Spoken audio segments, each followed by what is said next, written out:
According to a recent law review article by Ashley Chin, which appeared in the Journal of Technology Law and Policy on July 13, 2014, Conrad Roy was found deceased in a parked car located in a local store parking lot. The medical examiner determined that Roy died after inhaling carbon monoxide filtering into the truck through a gasoline-powered water pump. In 2011, Roy received treatment for mental health issues, and in 2013, he unsuccessfully attempted to commit suicide through overdosing on acetaminophen. During the course of the investigation, detectives discovered telephone and text messages between the victim and Michelle Carter. Due to the fact that the victim and the defendant lived in separate cities, their communication occurred primarily through text messages and telephone calls. The context of their communication caused law enforcement to look further into their relationship.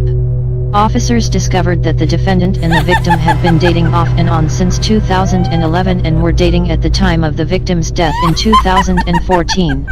During their relationship, the focus of much of their communication centered around suicide. The defendant was aware of the victim's mental illness and previous suicide attempt. The defendant encouraged and instructed the victim on how to kill himself, eased his doubts about committing suicide, and got angered when he delayed in committing the act. The defendant expressed disappointment and threatened to seek unwanted medical help for the victim when the victim would contemplate delaying his suicide plan. Even on the day the victim committed suicide, the defendant texted the victim 4 times saying, "You just have to do it." The defendant went as far as to talk with the victim on the phone as he sat in the truck and demanded that he get back in when the victim had second thoughts and exited the vehicle. Ms. Chin stated that she wrote this article because the use of technology to commit crime has become an ideal way for some. The use of technology has led to the incorrect assumption that misconduct online is not traceable. Technological crimes have impacted almost every field of the law, including family law, business law, and tax law.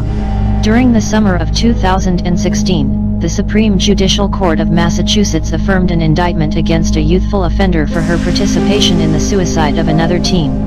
This article analyzes the impact of the first ever indictment against a defendant solely based on text messages and verbal communication between the defendant and the victim. And central to the complaint against Arlington Public School Board member Monique O'Grady, which was filed by Major Mike Webb on July 6, 2018, and various other named defendants, in what the attorneys for the Arlington Public School Board are dismissing as an amalgamation of assorted grievances against several defendants, were similar unwanted and potentially harmful, if not lethal communications, sustained over a period of 2 years, and transmitted in clear violation of 47 United States Code. Section 223C, as in Charlie, which makes it a federal crime to engage in targeted harassment communication while concealing your identity, punishable by fine and/or up to 2 years in prison for each transaction, and in support of the political campaigns of Monique O'Grady and Congressman Donald Byer. The first attorneys retained by the Arlington Public School Board, John Cafferkey of the Fairfax law firm of Blankenship and Keith, has been relieved from his retainer after billing and receiving a sum of over $3,000 to defend, under claim of sovereign immunity, the tortious conduct of the political campaign of Monique O'Grady for the Arlington Public School Board.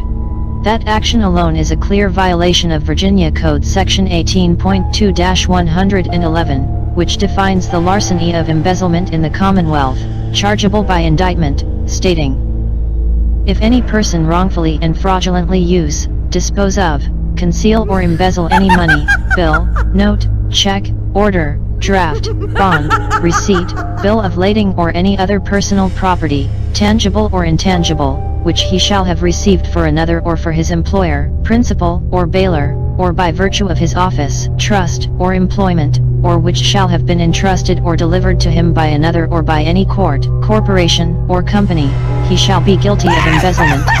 Proof of embezzlement shall be sufficient to sustain the charge of larceny.